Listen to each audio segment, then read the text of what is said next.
Não, tá certo, ué. Tá certo.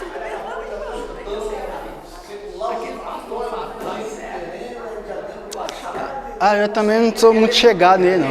Ele não sabe, ele não sabia confessar. No programa que ele estava em televisão, o Mateus, ele falou que ele não sabe. 8 Eu horas. descobri o ministério dele, agora estou gostando dele, porque eu estou ouvindo ele, ele é um menino conselheiro, que ele fica dando palpite para nós, pregar a palavra mesmo. Aí eu falei, gente, ele é conselheiro. 8. Agora já tem duas quarta-feiras que eu vi aqui, que eu vi o programa dele, gostei. Mas vindo já como conselheiro, não como pregador. Pregador dele. Deus te abençoe. Amém. Amém, gente? Vamos começar? Vamos. Boa noite para todo mundo. Tudo bem com vocês? Mais uma quarta-feira, mais um estudo. O pastor Mateus está dando aula no Carisma, não sei se vocês estão acompanhando. Ele está dando aula, o Pedro está trabalhando e sobrou para mim. Mas glória a Deus por isso. Vamos começar? Sobrou não, você que é o... Olha, antes de você nascer, Deus já colocou. Amém. Vitor vai pregar lá, vai passar aula bíblica. Amém. Tudo. Então ora aí para nós aí, João, por favor. Amém. Já que está tão animado aí, pode ir, fica à vontade. Poderoso, obrigado por mais uma vez, Pai, nos trazer aqui na sua presença, para que possamos entender e ouvir e praticar a sua palavra. Pai, agradeço a tua vida comigo, agradeço os irmãos que estão aqui junto comigo, na mesma caminhada, Pai, fortificando e conhecendo um pouco mais do Senhor, Pai. Amém. E essa palavra que o Vitor vier trazer para a gente, que seja fortificante, que entre na nossa mente, e que a gente entenda e venha praticar durante a semana, Senhor. Em nome do Senhor Jesus Cristo. Amém. Amém. 1 Coríntios capítulo 10, hoje a gente vai, se Deus permitir, até o versículo 1 do capítulo 11. 1 Coríntios 10, a partir do 23. Semana passada a gente viu que Paulo estava falando um pouco sobre idolatria. Nós sabemos que idolatria não é somente adoração a imagens, a adoração a santos ou algo do gênero, mas é tudo aquilo que você coloca acima de Deus. Então, se você coloca seu carro, sua família, seu namorado, seu emprego, dinheiro, qualquer coisa acima de Deus, isso vira um Deus para vocês. Além da idolatria, ele está também falando sobre a gente não entrar em comunhão com os demônios, bebêssemos do cálice deles e nem sentarmos na mesa com eles. Ou seja, Paulo está falando para a gente não participar de festas, consagrações, coisas para os ídolos. Então a gente discutiu muito sobre a questão da festa junina. Nós sabemos que festa junina é uma festa, no seu embrião, é uma festa voltada para São João, voltada para São Pedro. Então, nós sabemos que é uma coisa feita para homenagem ao ídolo. Então, Paulo fala para não participar, para a gente não sentar nas mesas dos demônios, fazer comunhão com eles, porque isso desperta a ira de Deus. A partir do 23, a gente vai ver um pouco sobre a liberdade cristã. Então, 1 Coríntios, capítulo 10, versículo 23, diz assim: todas as coisas são lícitas, mas nem todas convêm. Todas as coisas são lícitas, mas nem todas edificam. A Bíblia fala em Gálatas, capítulo 5, fala que Cristo nos deu a liberdade. Nós somos livres graças a Cristo, graças ao sacrifício de Cristo naquela cruz. Mas Paulo vai falar que essa liberdade que a gente tem limites. A gente não pode viver essa liberdade a prol do meu bem-querer. Nós sabemos, entrando um pouco na história da igreja, nós sabemos que a maioria das heresias que nós estudamos, que nós combatemos como igreja hoje em dia, não é uma coisa recente, não é uma coisa que começou há 10, 15 anos atrás. Começou desde quando o cristianismo é cristianismo. Um exemplo disso é o Testemunho de Jeová. Alguém aqui conhece o Testemunho de Jeová? Alguém que era, alguém que já foi? Nós sabemos que Testemunho de Jeová acreditam que Jesus não é Deus, ou talvez Jesus é um Deus menor que o Deus Pai. Mas essa heresia não começou com Charles Russell, o fundador do Testemunho de Jeová. Começou Começou a partir do século II, mas foi combatido no século IV, no Concílio de Nicéia, onde Ário foi declarado herege. Mas essas doutrinas, essas heresias que a gente vê hoje em dia, nada mais são que heresias requentadas de heresias antigas. Então, tem uma heresia X. A igreja combate, acaba com ela. Passa um tempo, essa mesma heresia volta, ou com outro nome, ou com outra pegada, ou com um outro pensamento, mas se você vai ver a raiz, é a mesma coisa que pregava a teologia anterior, assim como o Testemunho de Jeová com o arianismo e assim com várias outras.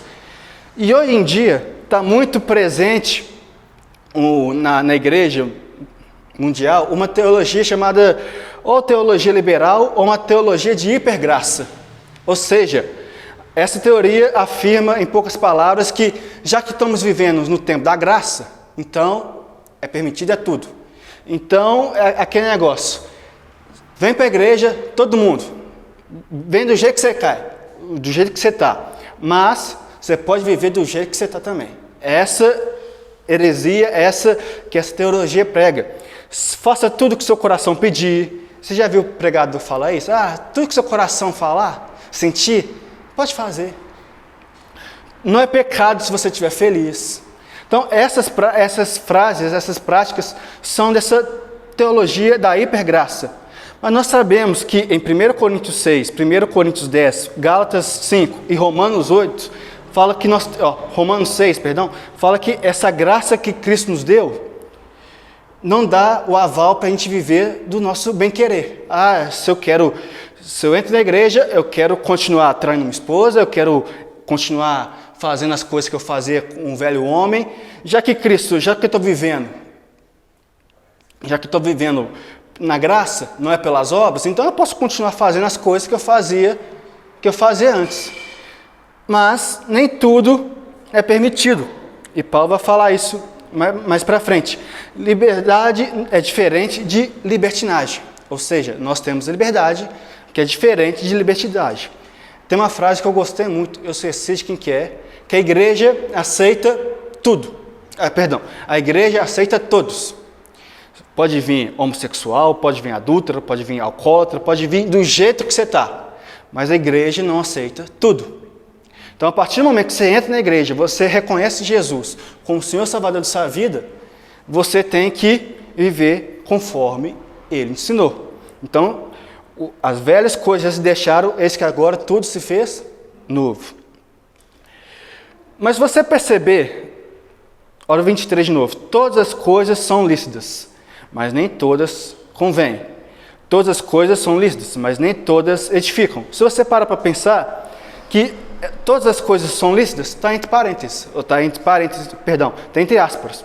Ou seja, provavelmente essa frase é uma frase que aquela igreja está falando. Já que estamos vivendo no tempo da graça, então todas as coisas são lícitas. Eu posso fazer o que você quiser. Então parece que essa frase era como se fosse o lema da igreja. Eu estou na graça, então tudo é me lícito. Mas Paulo fala, todas as coisas são lícitas, mas nem todas convêm. Todas as coisas são lícitas, mas nem todas edificam. Vamos dar o exemplo. Beber. Bebida alcoólica é pecado? Não. Mas a embriaguez é pecado. Mas se você chega, você está andando na rua e você vê, igual o pastor Mateus usou o exemplo semana passada, você vê ele no boteco. Você vai se escandalizar. Você vai você vai, uai, o que o pastor Mateus está fazendo ali naquele boteco? A gente vai escandalizar, porque não é uma coisa que todo mundo concorda 100%. Tem gente que defende que bebida moderada pode, mas tem gente que fala que bebida, não beber é o melhor que tem, não pode beber em hipótese alguma. Mas a Bíblia não nega, não fala assim, é proibido beber, mas em amor ao meu irmão, ao amor do meu irmão fraco na fé, que não entende, não tem esse pensamento, eu não vou beber em público, eu não vou beber cheio de gente, então eu vou beber, quando estiver sozinho com minha esposa, um vinho, vou fazer um jantar para minha esposa, vamos abrir um vinho, tem uma coisa, uma reunião de família, só eu e minha família, todo mundo entende essa questão, então eu vou beber, mas quando você sai desse exemplo, você tem que tomar muito cuidado para não se tornar pedra de tropeço. Outro exemplo muito interessante é a questão de fumar. Fumar é pecado? A Bíblia não fala que fumar é pecado. Não tem nenhum versículo da Bíblia que fala assim, fumar é pecado? Fumar, é proibido fumar. Não tem. Mas se vocês me permitem fazer uma heresia santa aqui, se me permite, Esther, fazer uma heresia santa? Vamos lá, vamos tirar Deus da equação. Imagina, fumar é pecado. Vamos tirar Deus da equação. Fumar faz mal para a saúde. E ou se faz. Não sei se alguém aqui fuma ou já fumou. Mas se você já fumou, o último cigarro que você fumou hoje, só daqui 10 anos o seu pulmão vai funcionar da mesma forma que uma pessoa não fumante. Uma pessoa que fuma tem problemas com saúde, tem problemas com relacionamentos. Por quê? Alguém aqui fuma ou fumava? Eu já fumei. Já fumou? Já percebeu que quem fuma fede? Abrindo o meu coração, não aguento ficar 5 minutos do lado de alguém fumando, porque a pessoa fede. Você entra, só ela entrar, o ambiente já contamina. Eu tinha um colega na faculdade que fumava tanto, que a gente sabia quando ele entrava na sala. Porque era a roupa dele que fedia, era ele que fedia, e não adiantava tacar house na boca dele, não tacar perfume na boca dele, porque ele fedia. E outra coisa, a questão da saúde. Fumar faz mal. Não é todo que você pegar uma caixa de cigarro, está lá a embalagem. Esse produto pode causar câncer, esse produto pode causar problema de saúde. Mas por que então a gente não fuma, já que não é pecado? Esses dois motivos, motivo social, porque ninguém suporta ficar perto de você, motivo de saúde, e porque a Bíblia condena o vício. Qualquer tipo de vício é condenável pelas Escrituras. Então, nós sabemos que cigarro vicia. Quem já fumou, ou quem fuma, sabe que largar qualquer vício, não é só cigarro, mas qualquer vício é difícil de sair. Então, Paulo fala assim, tem coisas que não edificam. Eu posso usar vários exemplos. Música secular. É pecado escutar música secular? Não, mas vai me edificar? Talvez sim, talvez não. Vai depender muito da letra. Porque tem muita música cristã que é pior que música secular. Isso há de concordar comigo. Tem muita música que fala que é em nome de Deus, mas o que menos tem na música é Deus. Aí, outros exemplos, vários exemplos. Alguém consegue dar outro exemplo aí? Uma coisa que é lícita, mas não edifica ou não convém a gente praticar. Vários outros exemplos. Tem a glutamia, igual a gente estava falando, né? Você comer demais, né? Vai numa festa, acaba não consegue ter controle social ali, e a gula, né? Uhum. E você acaba tendo gula, pega comida, bota na bolsa e bota em bolsa. Existe isso aí também, né? Não edifica você fazer esse tipo de cena numa festa, entendeu? Num ambiente né, de comemoração. E a gula é um dos frutos da carne, né? Assim como a bebê disse. Nós estávamos falando sobre isso aqui ainda agora aqui. Eu estou até brincando com ele aqui, está parecendo que tanto ontem como nós estávamos na célula e E agora conversando, você até então tô achando que é o Espírito Santo que está aí. Então, nem todas as coisas são lícitas, mas nem todas as coisas edificam. E Paulo usou a mesma coisa no capítulo 6, ele fala a mesma coisa. Nem todas as coisas convêm. O 24 fala o seguinte: ninguém busca seu próprio interesse, e sim o do seu próximo. Nós sabemos que o contexto que Paulo está falando é sobre a questão de comer ou não comida sacrificada a ídolos. Nós sabemos que no capítulo 8, Paulo assim fala: ídolo nada é. Então, você pode comer. Mas a não ser que isso vai escandalizar seu irmão. A não ser que isso vai de alguma forma escandalizar seu irmão, não coma. Mas nós sabemos que o ídolo nada é. Se você tem essa consciência que você pode comer, então fique à vontade. Mas Paulo está falando assim: ninguém busca o seu próprio interesse, e sim o do seu próximo. Então Paulo está falando assim: você pode ter esse pensamento, mas pensa no seu irmão que não tem esse pensamento ainda, não tem essa consciência ainda. Então Paulo assim: ninguém busca o seu próprio interesse, e sim o do seu próximo. E se a gente analisar os nossos relacionamentos hoje em dia, é a base do nosso próprio interesse. A cada dia que passa, os nossos relacionamentos são a base no que eu quero, no que eu desejo, no que eu quero. Nós sabemos que Deus nos criou para sermos seres relacionáveis. Deus nos criou para sermos relacionáveis, tanto com Ele, tanto com relacionamento conjugal, tanto relacionamento de amizade, qualquer tipo de relacionamento. Por quê? Porque o próprio Deus é um Deus de relacionamento. Se a gente ler antes de Gênesis 1, não tem isso na Bíblia, mas antes de Gênesis 1 já sabia que Deus já se relacionava entre si. Deus Pai se relacionava com Deus Filho, Deus Filho relacionava com Deus Espírito, Deus Espírito relacionava com Deus Pai, e de forma harmoniosa, de forma perfeita, de forma agradável. E quando Deus cria a humanidade, Deus cria o homem, foi com a intenção de relacionarmos. Eu e Deus, eu meu irmão, eu minha esposa, eu meu filho, vários relacionamentos. Mas tudo que Deus cria era bom. Você lembra em Gênesis capítulo 1, fala que tudo que Deus cria era bom. Mas só aí que veio a queda.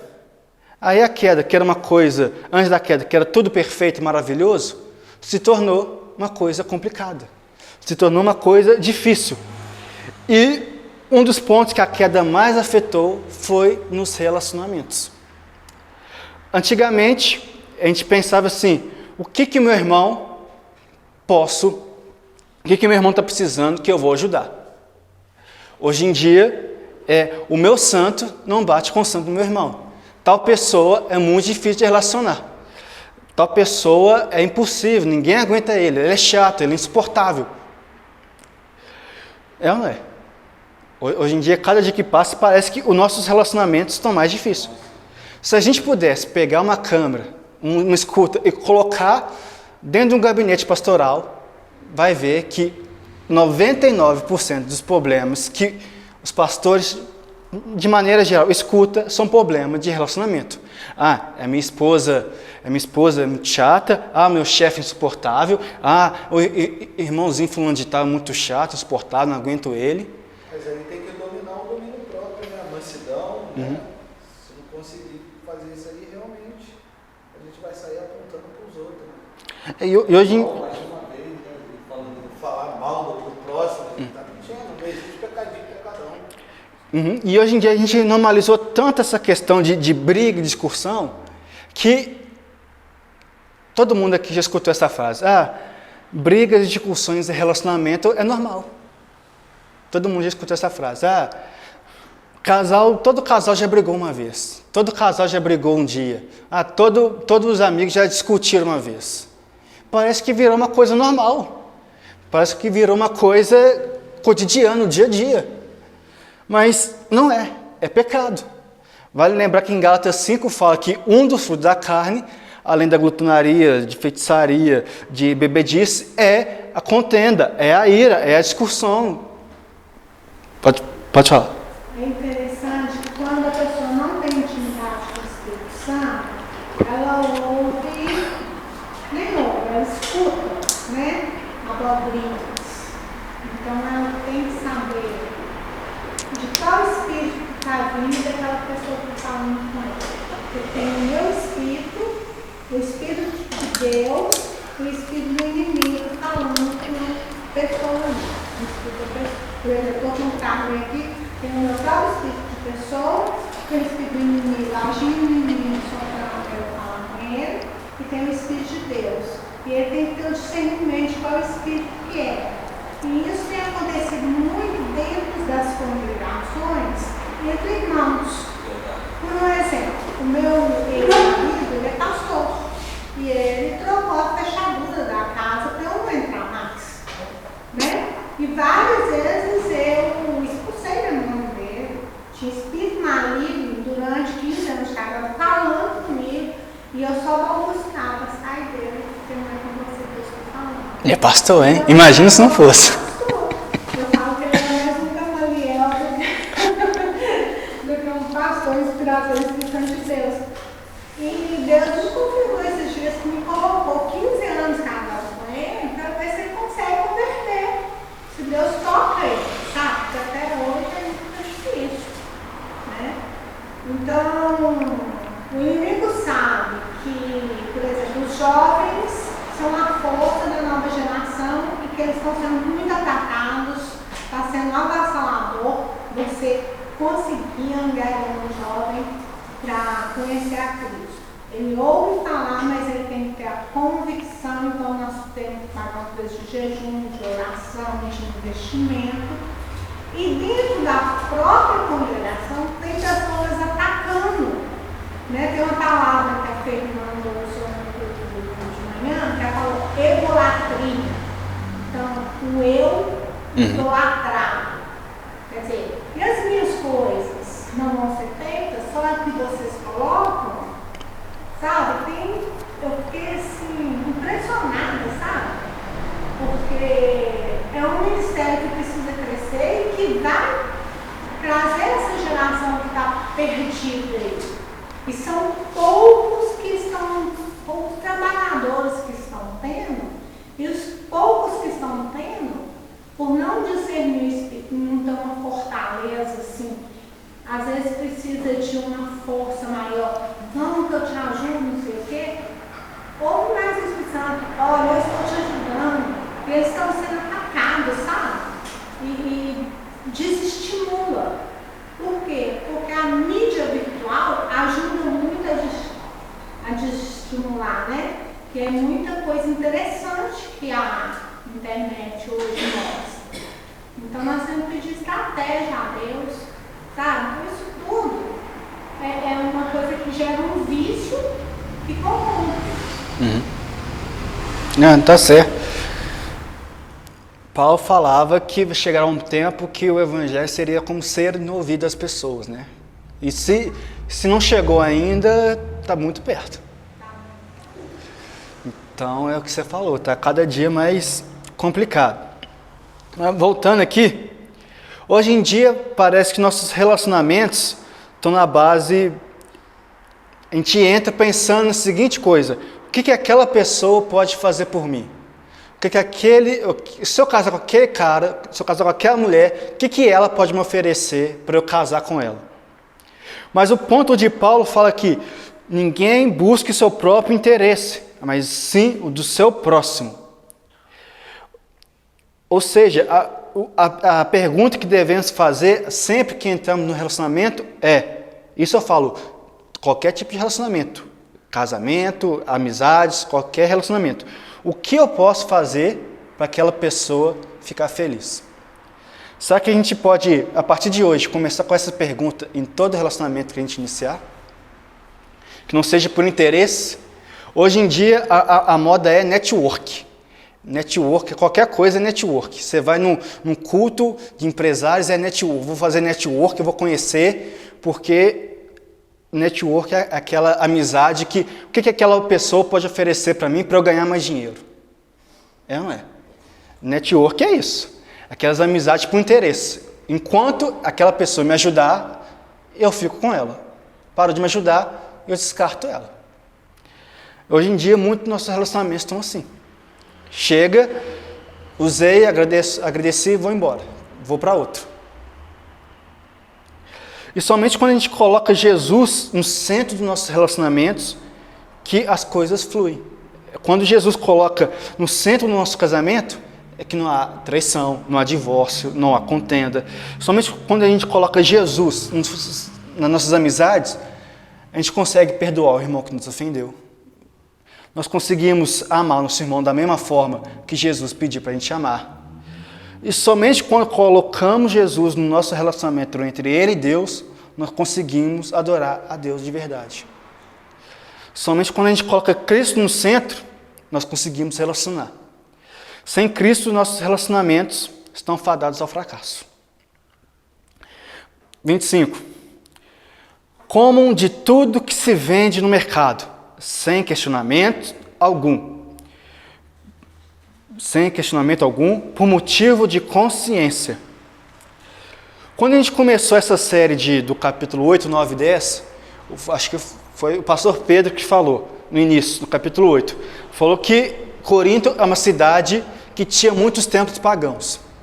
Então, tendo muitos templos pagãos, tinha muitos sacrifícios pagãos.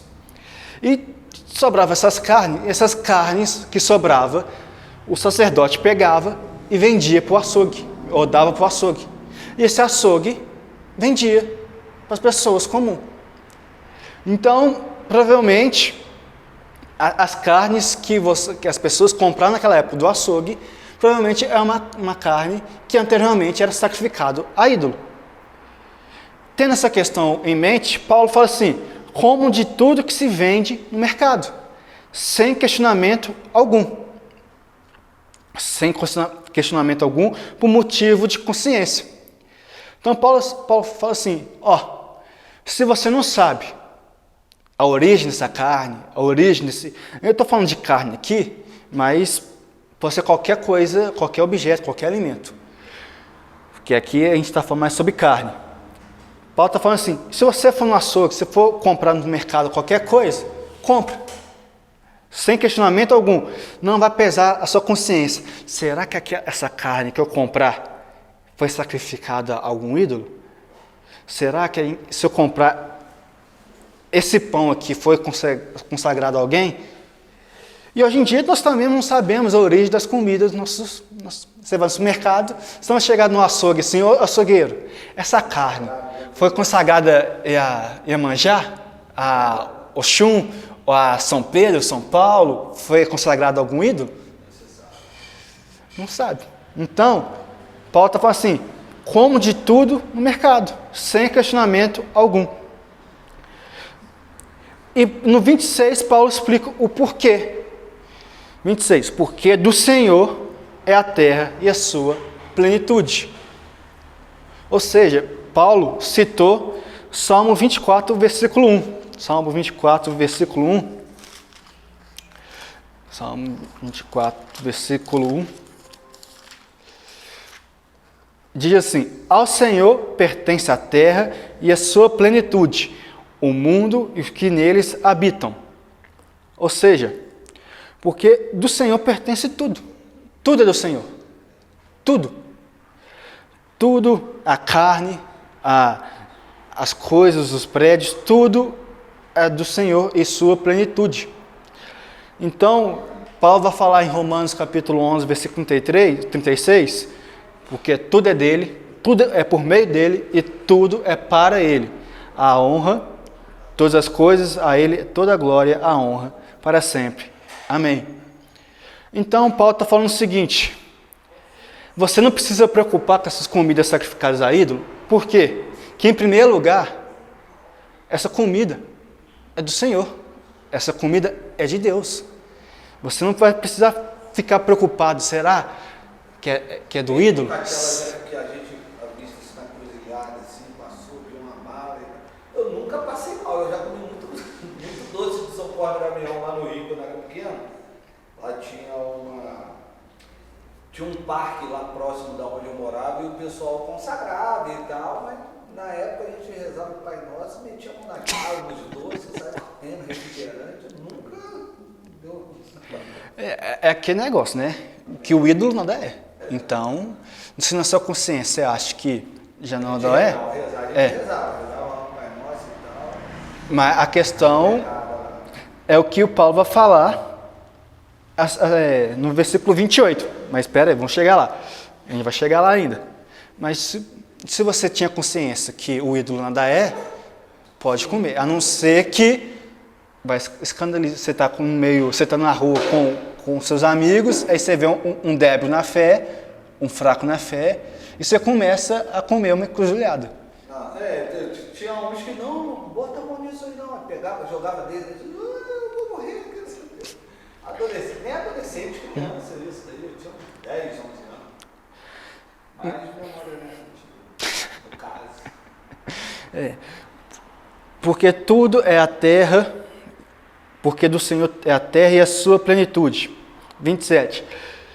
Se alguém que não é crente convidá-los para comer e vocês quiserem ir, comam de tudo que foi posto diante de vocês, sem questionamento algum, por motivo de consciência. Então, da mesma forma que Paulo falou no versículo 25, que se for no mercado pode comprar de tudo, quando um irmão descrente, um irmão que não for crente, te chamar, eu vou fazer um churrasco lá em casa, quer ir lá, cola lá comigo. Você pode ir lá. Paulo está falando assim, se você quiser ir, coma de tudo que for posto. Então, você preparou o banquete? Pode comer de tudo, sem questionamento algum, por motivo de consciência. Então, você vai chegar assim pro seu colega que te convidou, chamar, ô Jonas, eu fiz um churrasco lá em casa, bora lá? Aí vai chegar, o Jonas vai virar para mim e perguntar, ô Vitor, essa carne foi sacrificada por alguém? Você não precisa ficar questionando se foi ou não foi consagrada. Mas no 28, você lembra quando, acho que foi o Pedro que falou, ou o Mateus, não sei, falou o seguinte, nessa pergunta tem 3 tipos de resposta. Pode comer, depende e não pode comer. Agora não lembro quem falou, acho que foi o Pedro. Porém, se alguém disser a vocês que isso é coisa sacrificada a ídolo, não comam, por causa daquele que deu a informação e por motivo de consciência. O 29, parte A. Consciência, digo, não por sua propriamente, mas a do outro. Paulo está falando assim, não pode comer se você, essa carne, esse alimento, chegou a informação que esse alimento é consagrado a ídolo. Então Paulo, não pode comer. Então se vocês têm a noção, tem essa informação que isso foi consagrado a ídolo, não coma. E explica por quê. Por motivo de consciência. Não a sua, caso você seja um forte na fé, mas a consciência do outro, a consciência do débil da fé, do fraco da fé. 29, parte B. Fala assim, agora, peraí, 29, Agora você vai perceber que a partir do 29, parte B, e no 30, vai ver que está entre parênteses. Porque provavelmente esses 2 próximos versículos foram possivelmente um questionamento que Paulo já sabia que aquela igreja ia fazer, mas sabendo disso, Paulo já manda pergunta e resposta ao mesmo tempo, entendeu? Aqui, ó. Então, Paulo está imaginando alguém vai chegar perto dele perguntando isso. Pois porque a minha liberdade deve ser julgada pela consciência de outra pessoa? Se eu participo com gratidão, porque eu sou criticado por causa daquilo que me deu graça?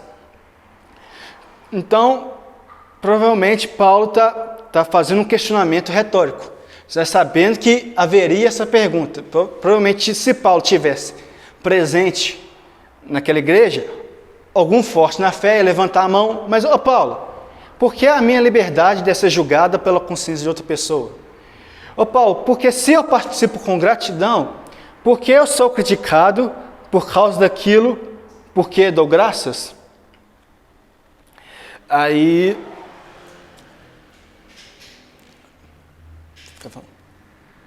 Não. Então, Paulo, já sabendo disso, ele já faz essas perguntas, já adiantando esse questionamento.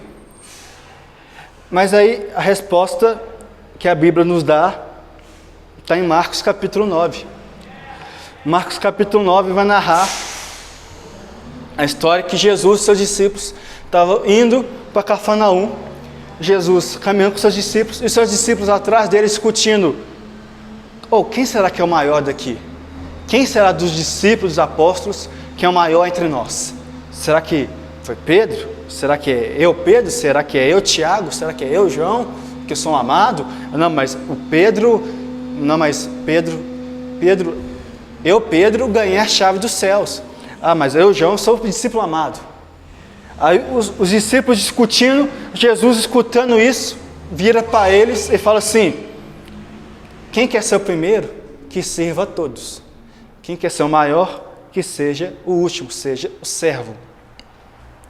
E no capítulo posterior, capítulo 10, Jesus disse que ele não estava aqui para ser servido, mas para servir. Então, Paulo está falando assim: por que a minha liberdade deve ser julgada pela consciência de outra pessoa? E a resposta de Paulo é assim: bem-vindo ao cristianismo. Cristianismo é você colocar o outro em primeiro lugar, não você. É colocar o outro como você como servo, o outro como um é servo, o outro é como que é? Senhor, isso, como Senhor. E Jesus nos ensinou várias vezes. Marcos capítulo 9, Marcos capítulo 10, João 13, Lucas capítulo 9, Lucas capítulo 14, que várias vezes que temos que servir ao próximo e negar o nosso eu. E ser cristão, a palavra cristão significa, no original, pequeno Cristo. E se nós quisermos ser pequenos Cristos, nós temos que ser imitadores de Cristo. E da mesma forma que Jesus falou que ele veio para servir e não para ser servido, então nós temos que fazer a mesma coisa que Jesus fez com ele, é servir. Então, por que a nossa liberdade deve ser julgada pela consciência de outra pessoa?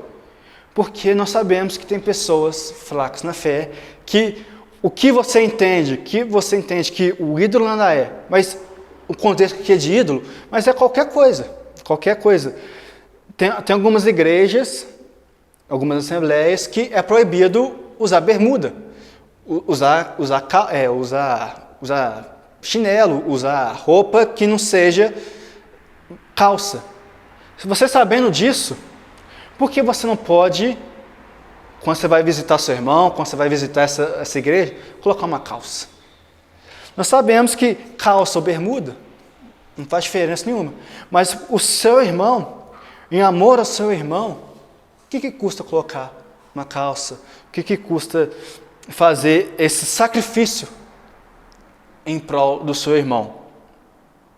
Foi o que Jesus fez por nós. Filipenses 2 fala que ele, como Deus, abriu mão de sua glória, não se considerou ser igual a Deus, mas abriu mão de sua glória e se esvaziou, veio com forma de homem, com forma de servo e morto em morte de cruz.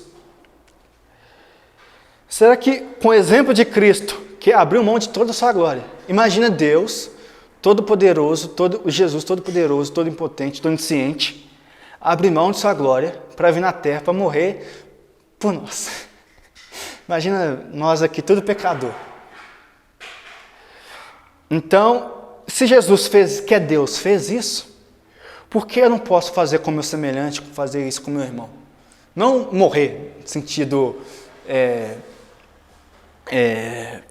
figurado, mas no motivo de ser tolerante ao nosso irmão mais fraco. Até que eles tenham plena convicção que tal coisa que ele escutou, tal coisa que ele praticava, não faz diferença nenhuma. 31. Portanto, se vocês comem, ou bebem, ou fazem qualquer outra coisa, façam tudo para a glória de Deus. Uma das piores coisas que o diabo conseguiu colocar dentro da igreja é você querer separar o santo do secular. Ou seja, as coisas de Deus e as coisas do mundo. As coisas de Deus, eu vou no culto, eu oro, eu leio a Bíblia, eu escuto um louvor, eu escuto uma pregação, mas as coisas do mundo é as coisas do dia a dia, ir trabalhar, tomar café, passar tempo com a sua família, com seus amigos. E a igreja, acho que a pior coisa que o diabo colocou dentro da igreja, dentro da cabeça dos crentes, é que essa separação entre o secular e o sagrado. Tal coisa que é para Deus, eu vou fazer para Deus. Mas tal coisa que não é para Deus, tomar banho, trabalhar, fazer qualquer outra coisa, eu faço para mim mesmo. Muitas pessoas acham, muitos crentes acham que só porque na sua carteira de trabalho está escrito pastor, é porque a sua profissão é mais espiritual que outra profissão. Se está escrito médico, pedreiro, carpinteiro, qualquer outra profissão. Só porque você é pastor de igreja, as pessoas acham que você é mais espiritual do que a pessoa da diaconia, que é a pessoa do evangelismo, que é a pessoa da mídia, qualquer outro ministério. Então, às vezes a gente coloca isso na nossa cabeça que tem coisa que é para Deus e tem coisa que não é para Deus, é para nós mesmos, que Deus, não precisamos fazer isso para a glória de Deus. Mas Paulo fala assim, o que vocês comerem, o que vocês beberem, ou qualquer outra coisa, aqui não fala, quando vocês irem no culto, ou quando vocês escutar um louvor, ou quando vocês ler a Bíblia. Mas é qualquer outra coisa, faça tudo para a glória de Deus. Ou seja, quando você for trabalhar, trabalhe para a glória de Deus. Se você passar um tempo com a sua família, passa esse tempo com a sua família para a glória de Deus. Se você está dormindo, passa esse tempo de sono para a glória de Deus. Se você está tomando banho, para a glória de Deus. Se você está na igreja, para a glória de Deus. Tudo para a glória de Deus. Não é só porque eu vou no culto, ou vou no GC, ou eu escuto um hino da harpa, que eu estou glorificando a Deus. Mas em todas as minhas atitudes. E como você glorifica a Deus nesse dia a dia? É fazer as coisas certas. Muita gente... Imagina a seguinte situação. Você está trabalhando, aí seu chefe senta do seu lado. Senta do seu lado e começa a ver você trabalhar.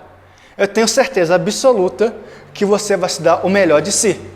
Você vai trabalhar com mais empenho, você vai trabalhar com mais vigor, você vai trabalhar com mais atenção, para não errar, para prestar mais atenção. Mas já que o chefe saiu para almoçar, você já começa a relaxar, já começa a pegar no celular, já começa a abrir outra aba, mexer na internet. E porque quando o patrão está do seu lado, você faz dessa forma, mas sabendo que Deus está do seu lado 24 horas por dia, 7 dias por semana. Por que você não faz da mesma forma que você vai fazer para o seu patrão, não faz para Deus? Isso eu falo do patrão, mas é qualquer outra coisa. Se sua mãe estiver dentro do quarto, você não vai fazer tal coisa. Você não vai ver pornografia, você não vai ver coisas ilícitas. Mas a mãe e o pai saem do quarto, o filho, a filha, qualquer, sei lá quem, vai para pornografia, vai mexer na internet, vai mexer em coisa que não deve. Sabendo que Deus está do seu lado. E pior, sabendo que Deus mora dentro de você. Nem do seu lado está dentro de você.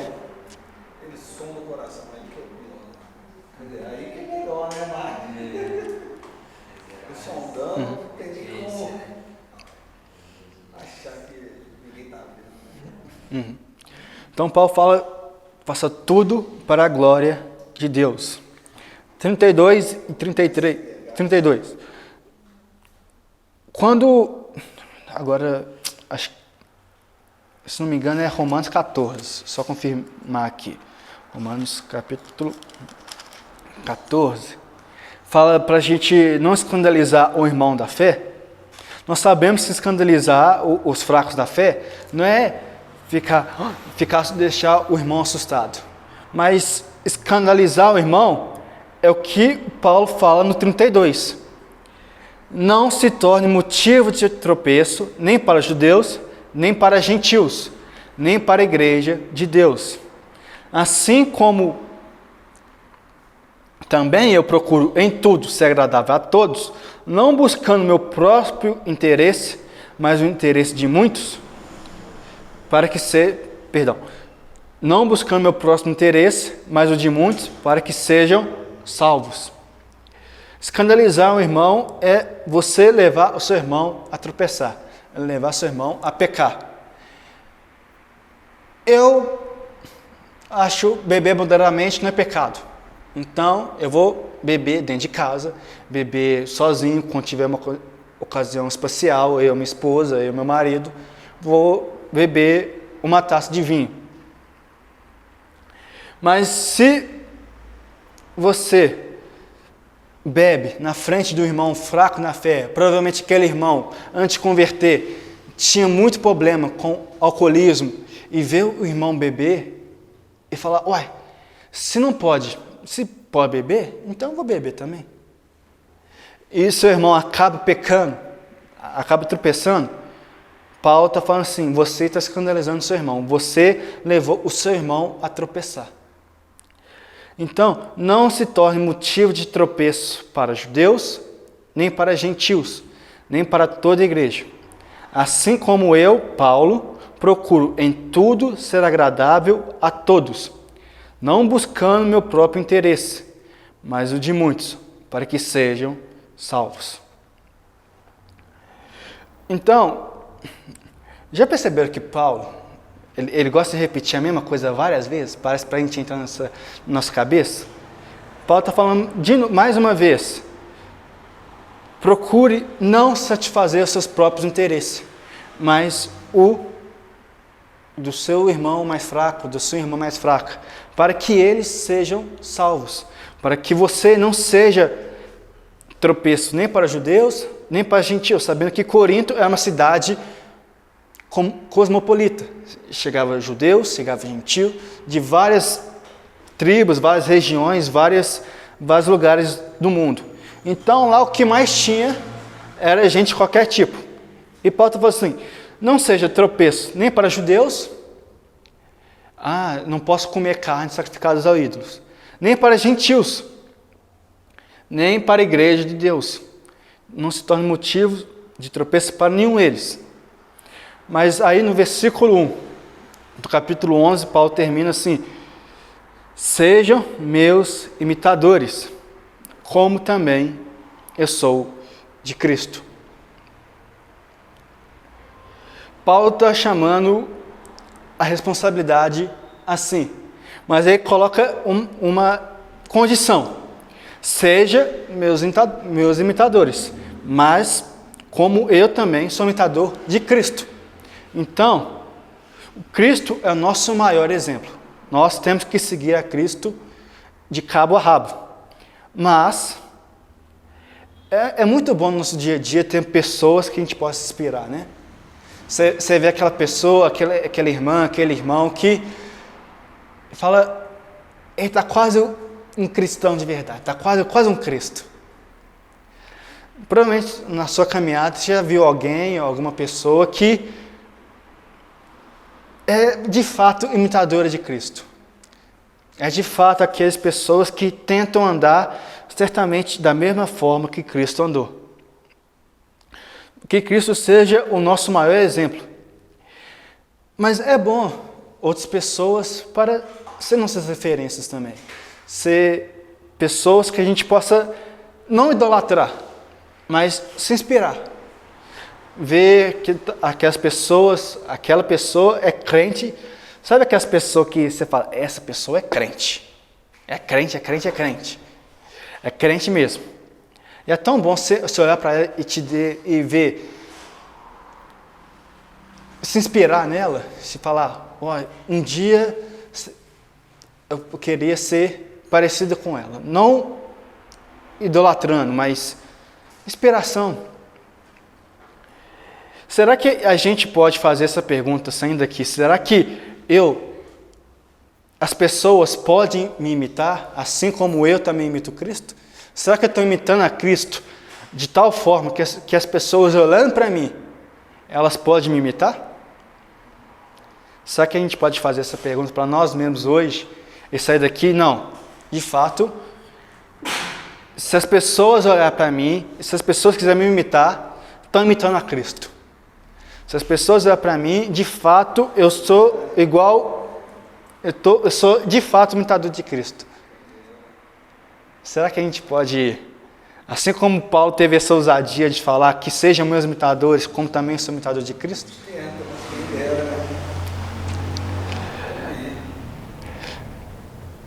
Amém? Alguma dúvida? Eu tenho uma colocação, interessante, né? Porque esse tema, é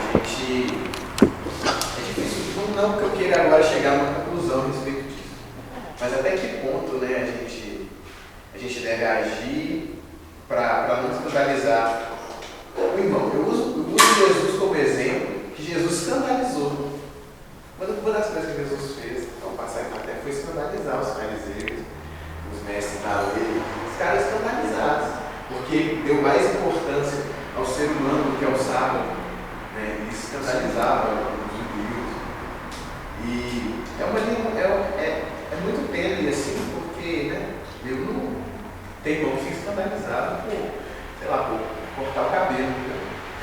Nesse ponto ele sabe que a gente vai fazer. É uma linha dele, assim, até que ponto, né? Aí é uma questão para a gente discutir. Será que tem pessoas que têm, pode ser pessoas que têm dúvidas sinceras, né? A pessoa tem uma questão sincera no coração dela e nesses casos a gente utiliza como é que eu posso dizer? Aderir à questão da pessoa para que ela não seja escandalizada, etc. É uma questão assim.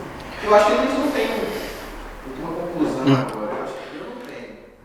Mas muitas vezes, Jesus fala para os fariseus que vocês trocaram a palavra, a lei, por doutrinas humanas. E muitas vezes a gente faz a mesma coisa. A Bíblia fala, mulheres vestem com decência.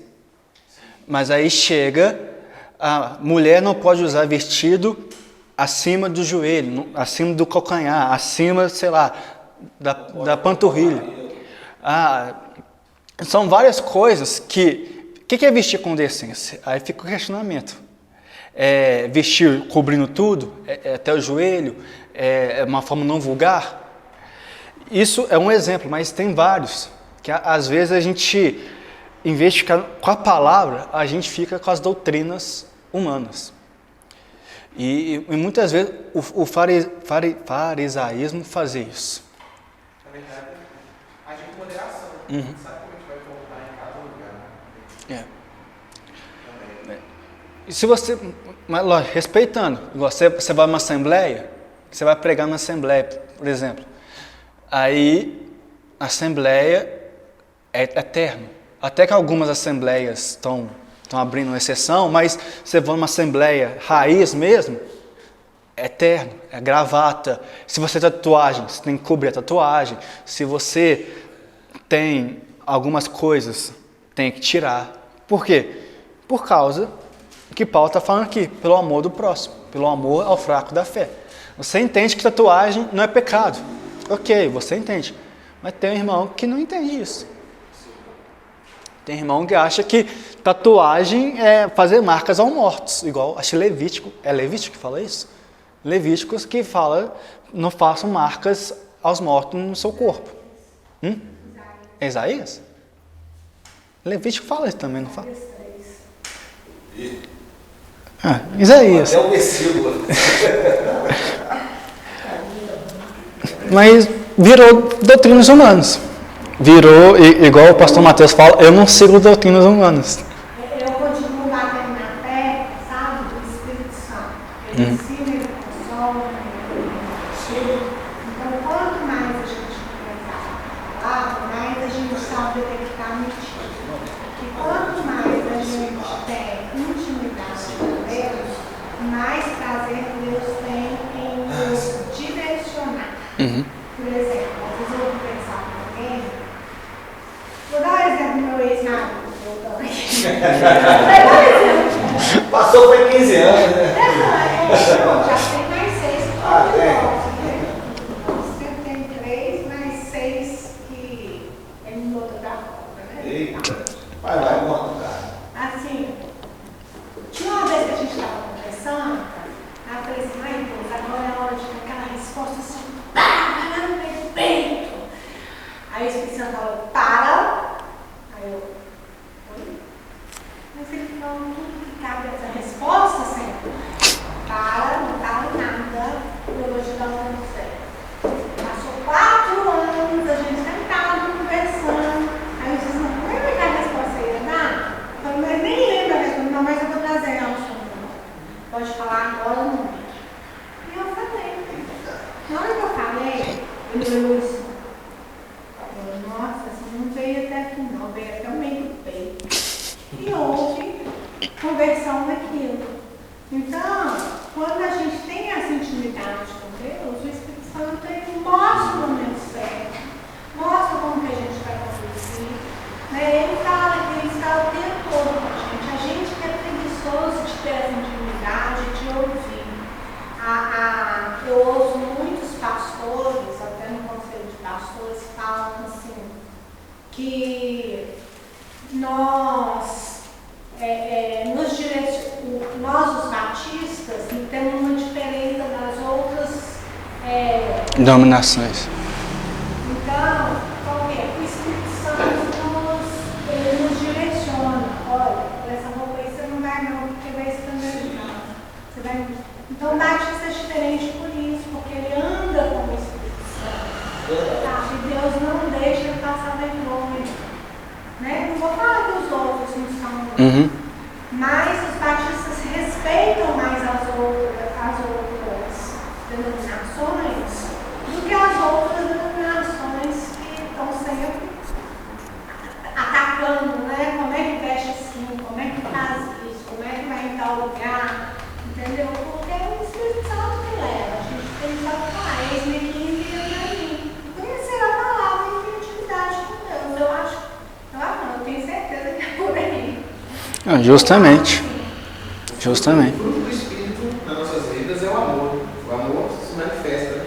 E a gente sabe quando a gente está querendo ser chato e quando a gente está agindo em amor. A gente sabe quando a gente está querendo confrontar e quando a gente está agindo em amor. Acho que isso influencia. Acho que a relação vai ser pautada no amor. Tem um livro do que chama Enganado. Se você encontrar ele em Veredas Antigas, leiam esse livro, porque ele fala os 4 estilos de pecado na carne. O sexual, o carnal. Eu demorei para ler esse livro, porque espiritualmente é um livro. Se vocês não acharem esse livro para vender, você pode pegar o De Dentro para Fora da Raquel Drummond.